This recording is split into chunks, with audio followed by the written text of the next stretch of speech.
Before we get into the video, could everyone please subscribe to my channel? Thank you so much. In the 5th year with James, he still doesn't like me. Someone asked him, since you have no feelings for Emily, why did you agree to be with her in the first place? Because it was annoying. I pursued him openly, refusing to give up even when rejected, which annoyed him. He agreed to be with me just to get rid of the trouble. And what about now? Why not break up? It's more annoying to find someone else. When James said this, I was sitting by the entrance. I was supposed to leave, but a sudden dizziness made me fall back down, so I closed the door to take a moment to gather myself. They must have thought I had left, which is why they talk so freely. I listened quietly.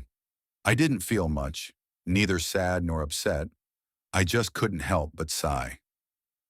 It turns out James still doesn't like me. This isn't a secret, but I hadn't thought about this question for a long time, and for a moment I felt a bit dazed. At the same time, it was also quite headache-inducing. At the beginning, I had confidently said that I would definitely win over James and would surely enter his heart. I accomplished the first goal in half a year. The second goal took 5 years and showed no progress. By now I was a little disheartened. Actually, before hearing these words, I thought my fatigue was due to my physical condition. I hadn't been feeling well today, and several days of continuous work had given me a low fever. But with some rare free time, I still called James to ask him out for dinner. He said he was busy and didn't have time. What about tonight? Can I come to your office to see you? Then it should be fine to go to your house. Okay, I waited for James at his house all day.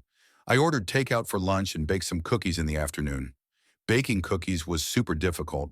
I failed 4 times, and the final product didn't look great, but at least it tasted edible. I immediately took a picture and sent it to James, then to Sophia. Wow, they look so appetizing. I want to eat. Am I still not your good friend? Can I be the first lucky one to taste the cookies? Prioritizing romance over friendship, Emily. I'm going to disown you for 5 minutes. All right, make it 3 minutes. But if you promise to make them for me next time, I'll forgive you. I lay on the sofa smiling as I chatted with her. Unknowingly, more than an hour had passed by the time she got busy. James still hadn't replied to my messages. I glanced at my phone, feeling nothing in particular, and calmly logged out. James came back when the sky had turned a bit dark. I got up groggy, but facing me was his friend. That moment was quite awkward, and his friend felt awkward too. So why didn't you tell us Emily was at your house? James looked down and walked inside, replying while typing, I forgot. No one knew whether he forgot to tell them or forgot that I was at his house, but I still smiled and greeted his friend, not bringing up the matter with James at all. I was a bit tired just thinking about analyzing right and wrong with him, hoping he would. I understood my feelings, and getting angry made me feel exhausted, so I said nothing. I only asked him, want to try my cookies? I've spent all afternoon making them, and they turned out like this. Just try them.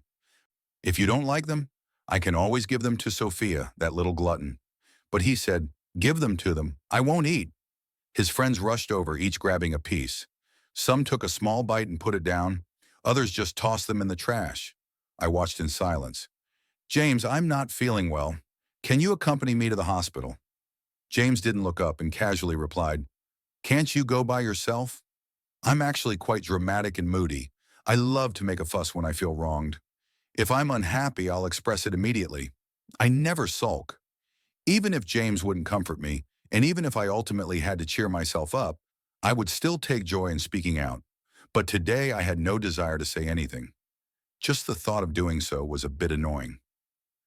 I thought it was because of my physical condition until I heard James's words. I still felt nothing after hearing those words. I suddenly realized I had completely lost my passion for pursuing James and wanting him to like me. Emily! The sudden shout pulled me out of my chaotic thoughts. I looked up to see the youngest kid among James's friends. He was the only one who had eaten a cookie and told me it was good. His name is Matt. At that moment, his eyes were wide open, looking at me, and then inside as if he was scared. Matt, what's wrong? Who are you calling shh? I winked at him, signaling him to be quiet while mouthing, don't say anything. Ah, it's nothing. I just bumped my leg. You guys go ahead. I'll leave first. He followed behind me as I walked away. Thanks, and don't tell James. A kid in his 20s, he was at that age where he couldn't keep things to himself. He hesitated, looking at me with a pitying gaze. I couldn't help but smile and cry at the same time. So I said, "Don't overthink it. I just feel embarrassed." With that, I headed toward my car, but Matt followed me. "What's wrong?" He looked at me suspiciously. "Are you not feeling well?"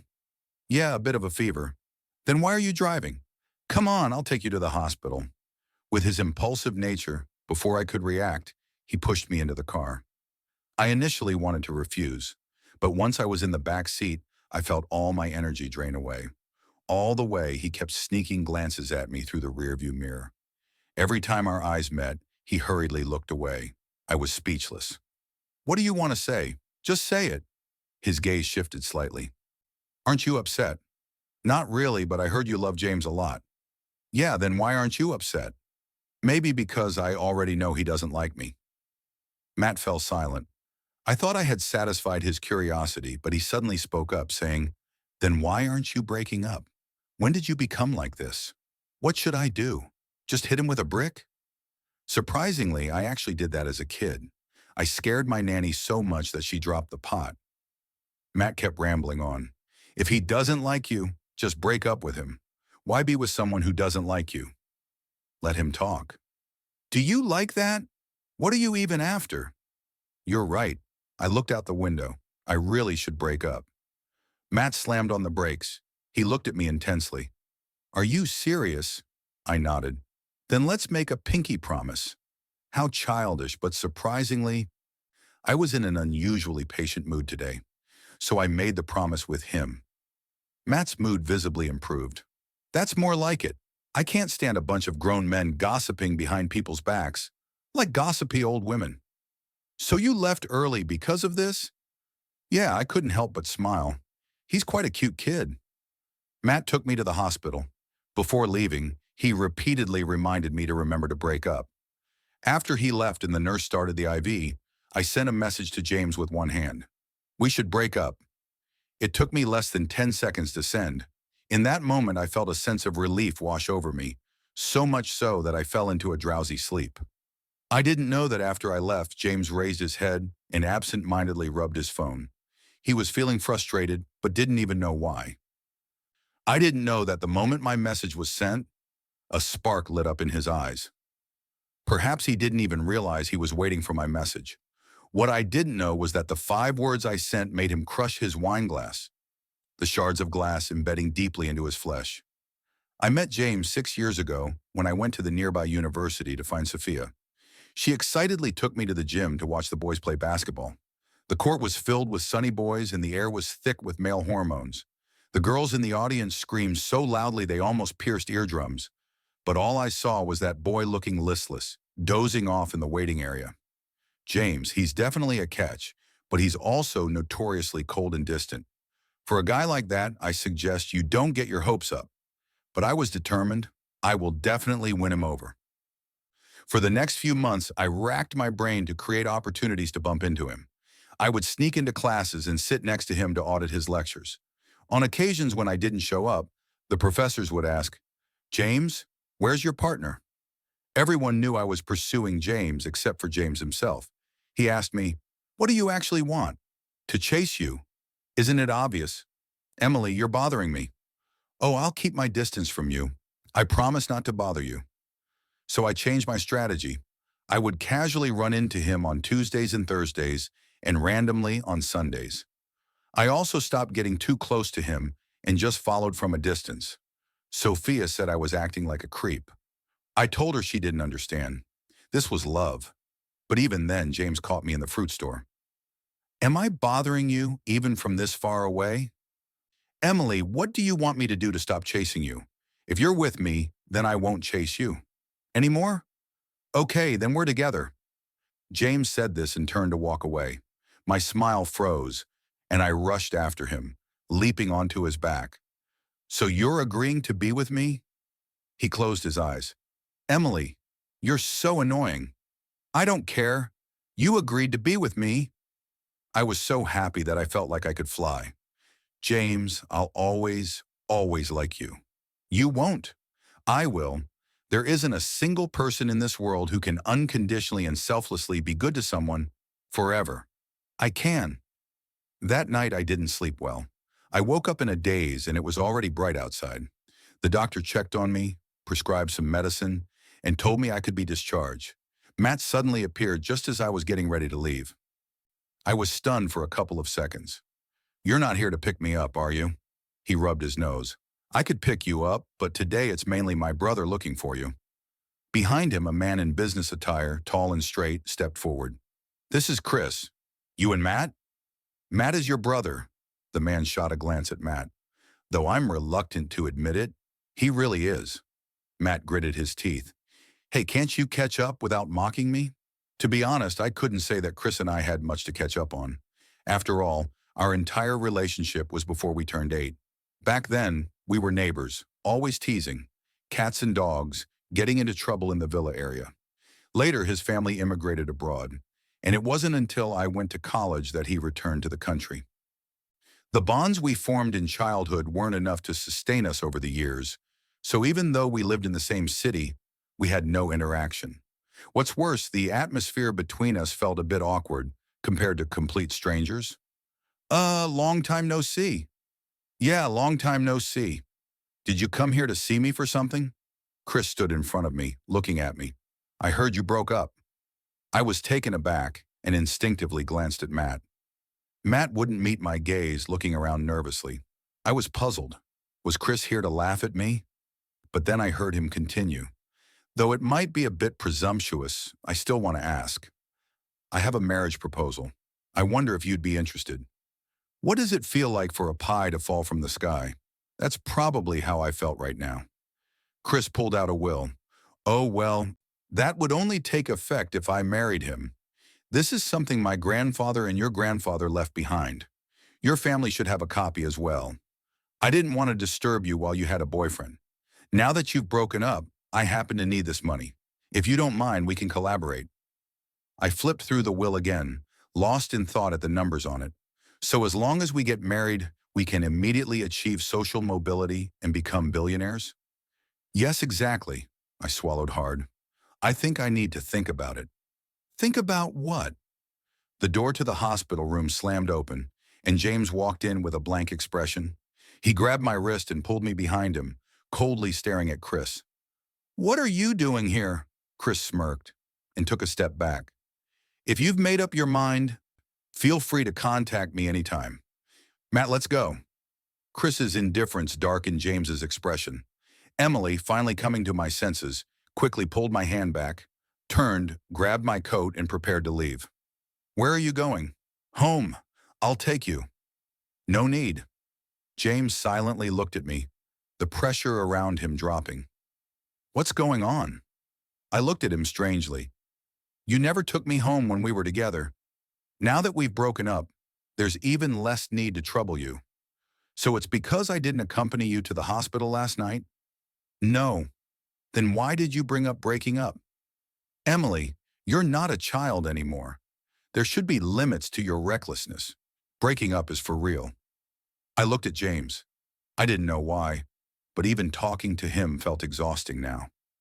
"If you don't believe me, I swear that if I regret it—" Enough," James snapped, breathing heavily as he looked at me, his gaze like that of a fierce beast.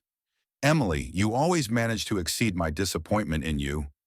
In that instant, it felt as if the air around me had been sucked out, making it hard to breathe.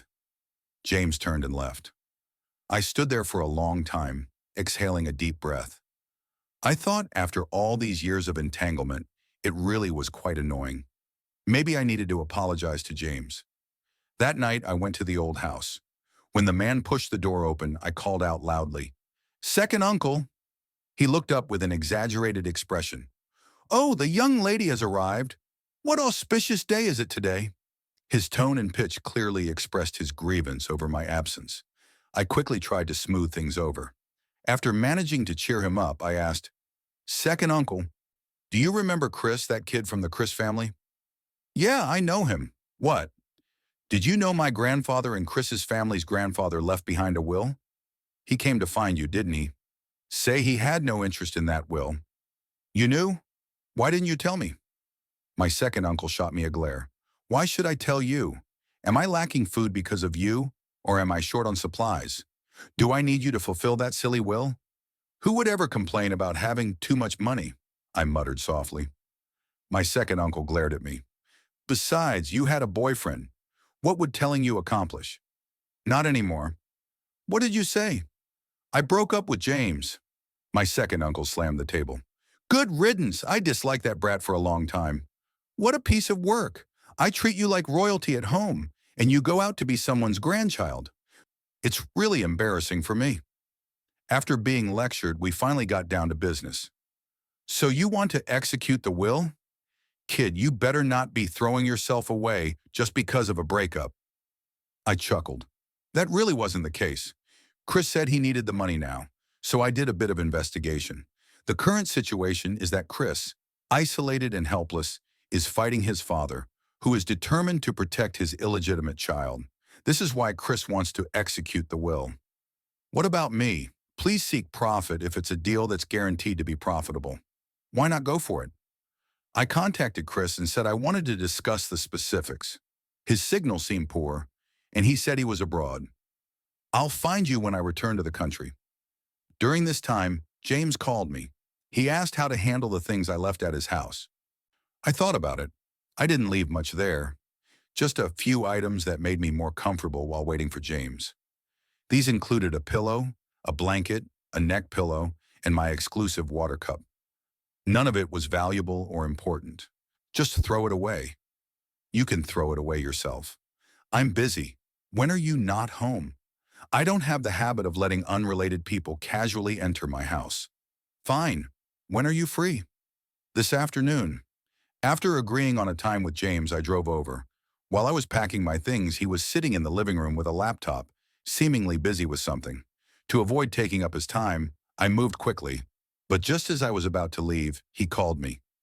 Wait a minute. If I remember correctly, this doll was caught by me. He looked down at the Pikachu in the box. That's right, it was indeed caught by James. I remember it was my birthday one year, and I dragged James to the arcade. He wasn't interested, but still accompanied me. Most of the time, I was the one playing. After I had tried to grab a doll 5 times without success, James impatiently clicked his tongue. I have to have it. I didn't really want it. It was just that I couldn't catch it, so I developed a rebellious attitude. I nodded emphatically. I have to have it. James looked at me, pushed me aside, and used 2 coins to help me get it. I took this doll as a birthday gift from James, but hearing his words, I still took it out of the box. Here, take it back. James didn't take it, and his originally indifferent expression darkened. Emily, is it that everything in your eyes can be wanted or thrown away at will? You can't even fulfill the promises you made to yourself.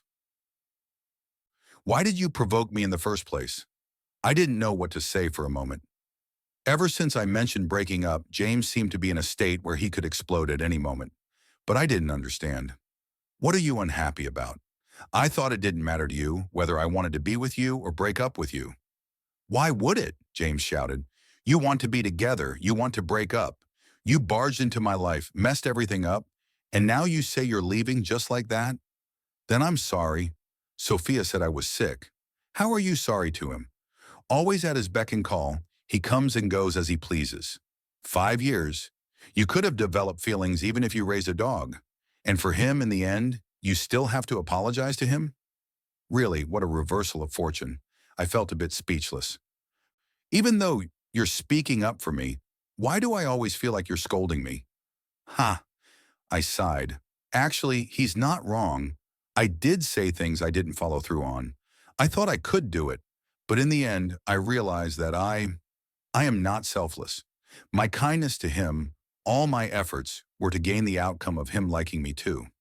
Not getting it feels like a failure of my investment. Maybe the mistake was the choice or the process, but there's no reason to blame the project. Sophia frowned, looking hesitant. But if I like you, I hope you like me too. If I'm good to you, I hope you're good to me as well. Isn't that what love is? So maybe we haven't really been in a relationship for these 5 years. Then what have you two been doing? I pushed Sophia's forehead. Killing is fine, but don't harm my heart.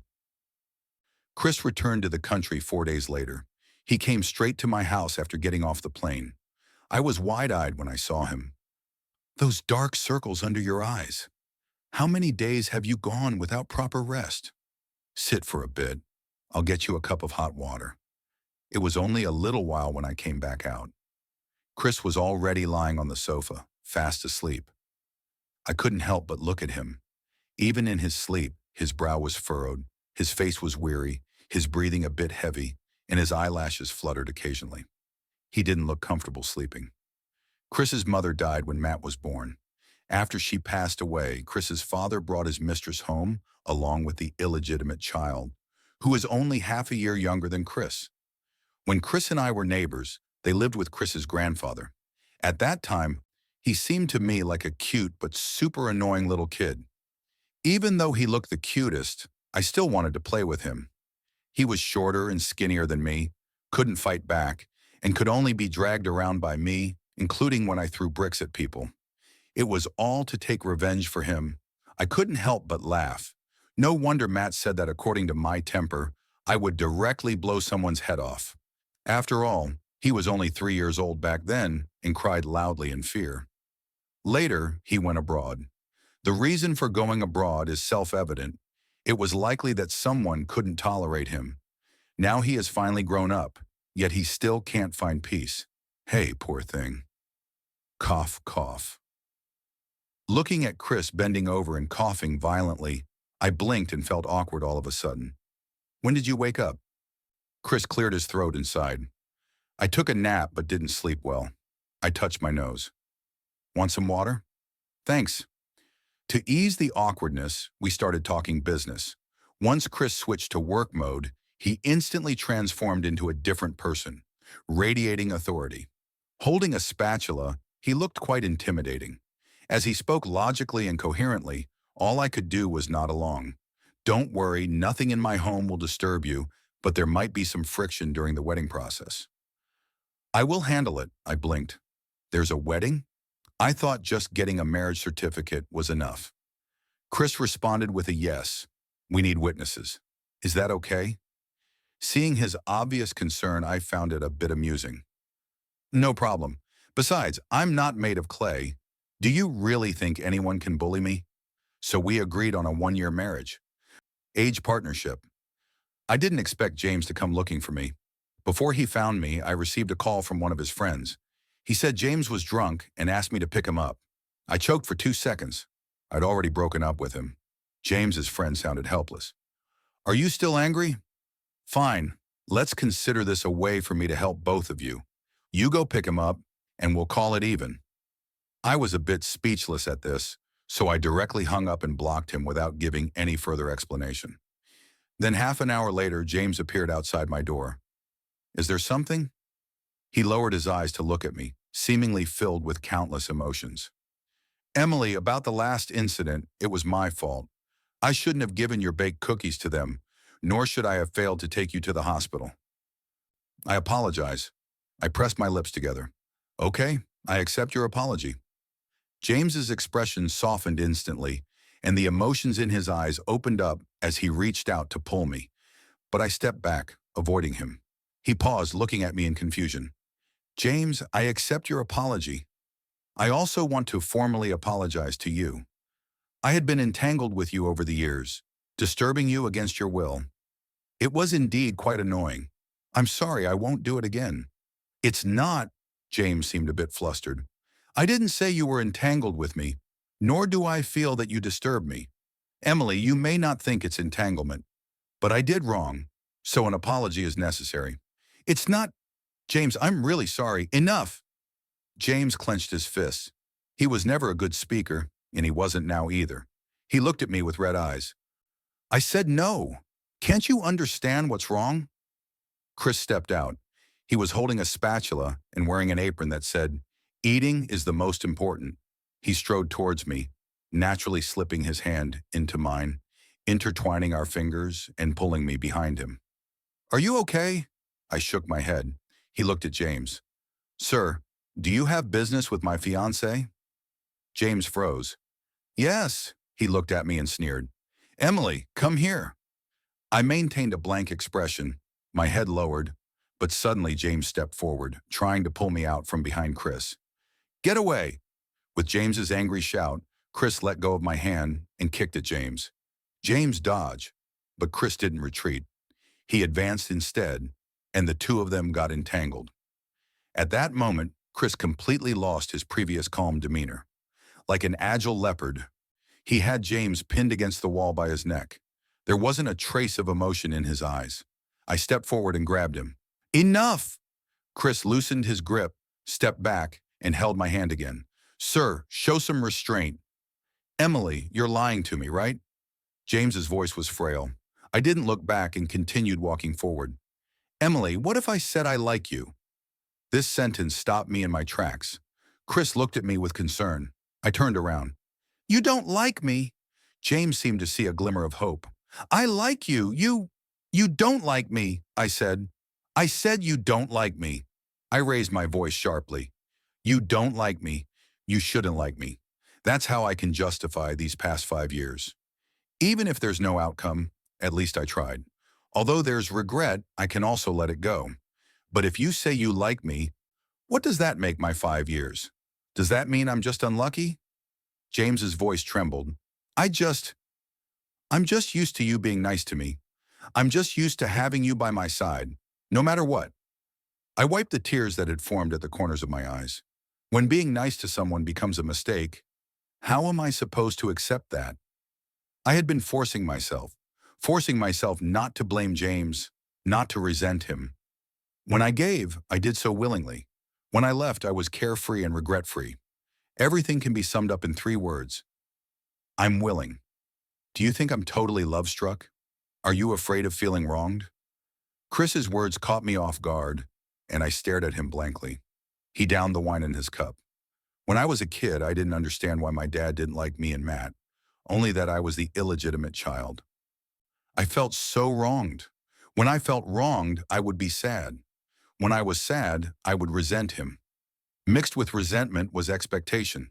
When that expectation was dashed, I would self-destruct, even to the point of thinking that ruining myself was the greatest hurt to him. Human emotions are quite strange. The more you care, the more painful it is. The more you care for someone, the more unrestrained you become. You need to learn to let yourself go. You must know when to hold on and when to let go. I chuckled lightly. My laughter grew louder until I sighed at the end. You're right. I don't want to feel wronged. I also don't want to punish him and make him regret it. I don't need him to realize that he likes me. I also don't need him to treat me well in return. It's as if I can only let go if he suddenly wakes up and lowers himself before me. How could I place my own worth in someone else's conscience? The only thing I can control is myself.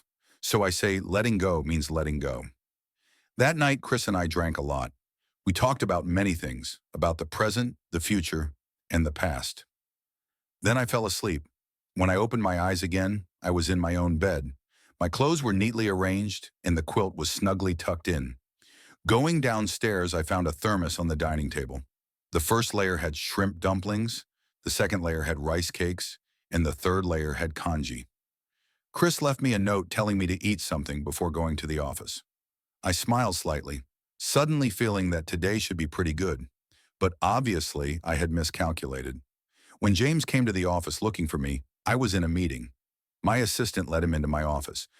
This was a privilege I granted him. As long as it was my territory, he could come and go freely. But he had never come even once before. So when I saw him standing by the floor-to-ceiling window, I was stunned for a while. He smiled gently at me. Let's have lunch together at that Hangzhou cuisine place you mentioned earlier. I bought you flowers, green bell flowers. I remember you liked them. I remained silent. James took a step closer. I know you're lying to me. You wouldn't just casually marry someone. I know you're angry with me, Emily. Give me some time. I took 2 steps back.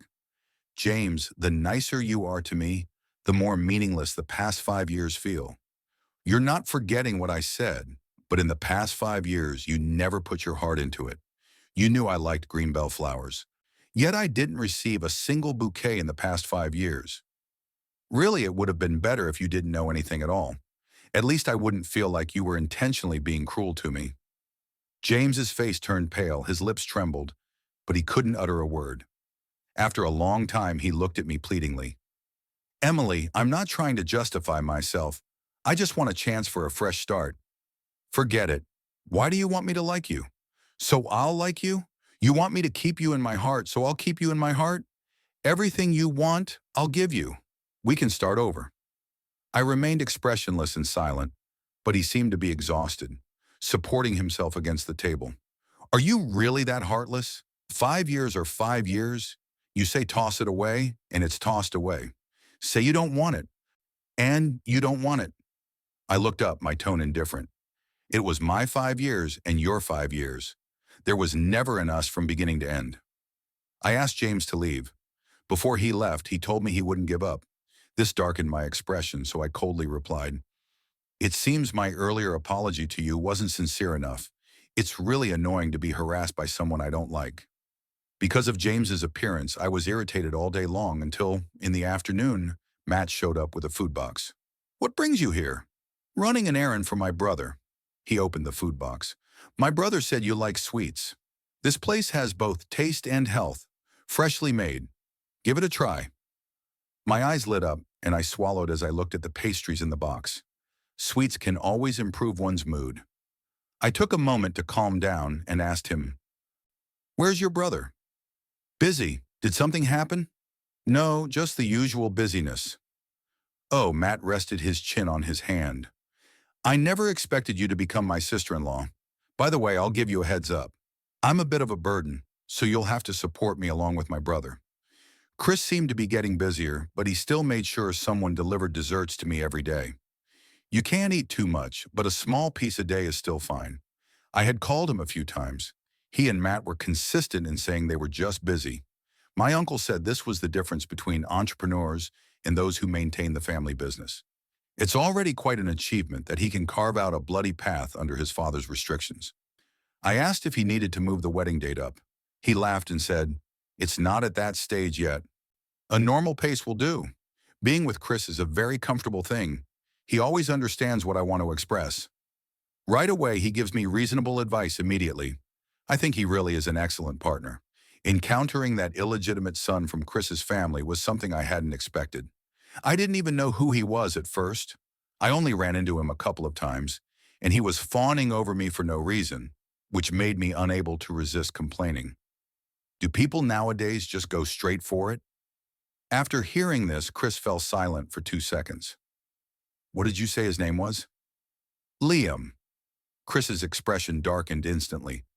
That illegitimate son from Chris's family was already called Liam before he entered the family. Don't worry, he won't show up to bother you again.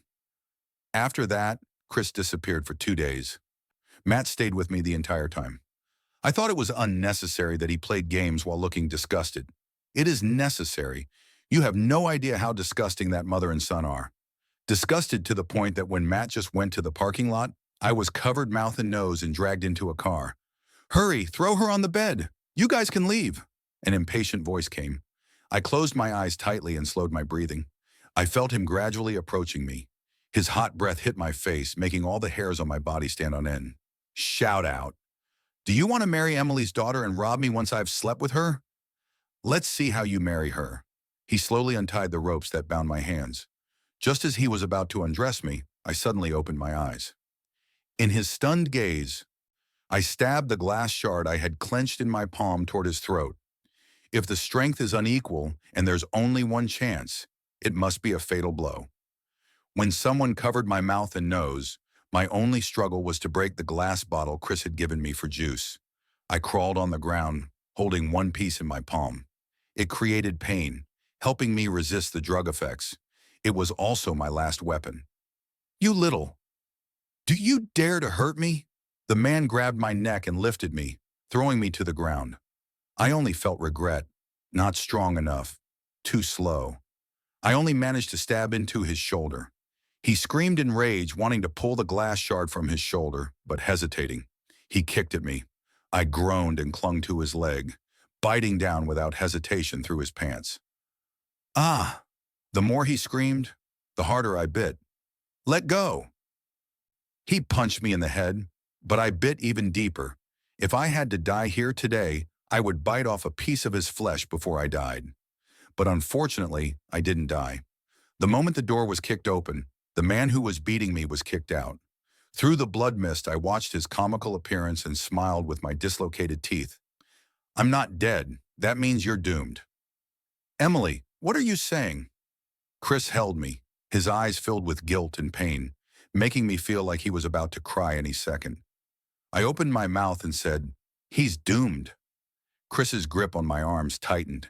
He picked me up, holding me tightly against his chest. Yes, he's doomed. James seemed to be there too. I thought I heard. Chris said, and you, James, I won't let this go easily. The news of my engagement to Chris was brought to the Chris family by James.